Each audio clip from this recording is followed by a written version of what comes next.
Els valors de la ciutat dels valors, són premis que el PSPB entrega des de ja fa 12 anys. Ahir va tindre lloc l'entrega dels reconeixements als valors en el Palau de la Música de València.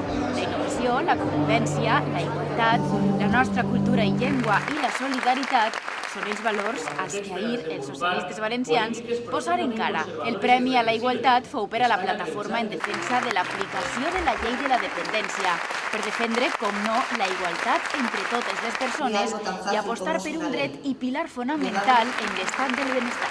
Hemos dado a conocer la ley y los derechos de la ley, que aquí en la Comunidad Valenciana no se había hecho ningún tipo de difusión. Conseguimos en su momento que se aplicara la retroactividad como en el resto de las comunidades y el resto de las personas, porque todos se pueden encontrar en situación de dependencia, se han enterado de lo que sucede aquí en esta comunidad.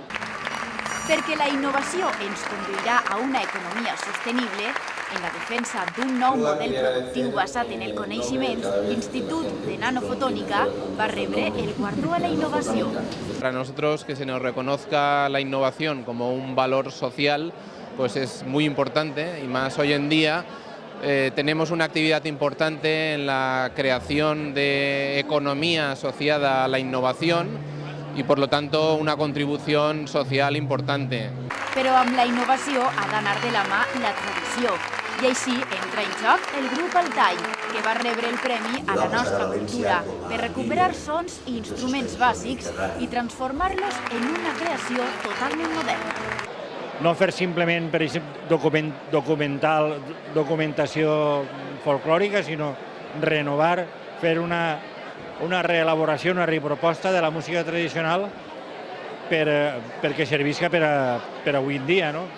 Units pel Cabanyal és la plataforma que ha guanyat el Premi a la Convivència, un col·lectiu creat fa poc de temps per anteposar l'interès general al particular i defensar entre tots d'una manera més forta i més ferma este barri de València.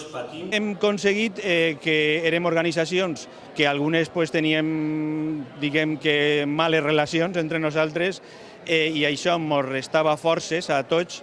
Hem aconseguit a través del diàleg unir-nos i unir els esforços i els objectius que són comuns, que són un 90% probablement dels que tenim cada una de nosaltres, tratar d'espentar-los entre els quatre, no? Per últim, el Premi a la Solidaritat se l'emportaren els sindicats, comissions obreres i UGT, per ser motor de mobilització en una època de retalls i on la defensa social és prioritària.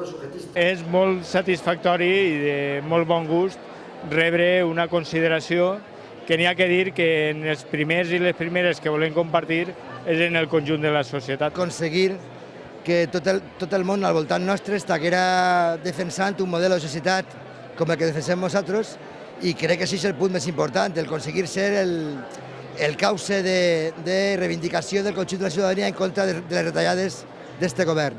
Joan Calabuig, portaveu dels socialistes en València, es va mostrar molt orgullós dels seus militants i també dels seus anteriors dirigents per projectar en la dècada dels 80 el Palau de la Música, precisament on estava tenint lloc l'acte que just ara complís 25 anys i per la qual cosa l'expresident Joan Lerma i els regidors de l'Ajuntament d'aquell moment pujaren per rebre homenatge.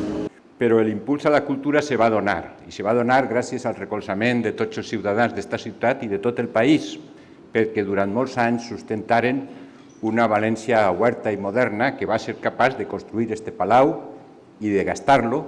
I l'acte fou conclòs per Ximo Puig, qui compara l'entrega d'estos premis amb el compromís que el seu grup té amb el món dels valors. Que avui commemorem a persones, a entitats que representen el millor de la nostra societat i representen precisament ben al contrari de la imatge que malauradament s'està transmitint de la ciutat i del nostre país en els darrers anys.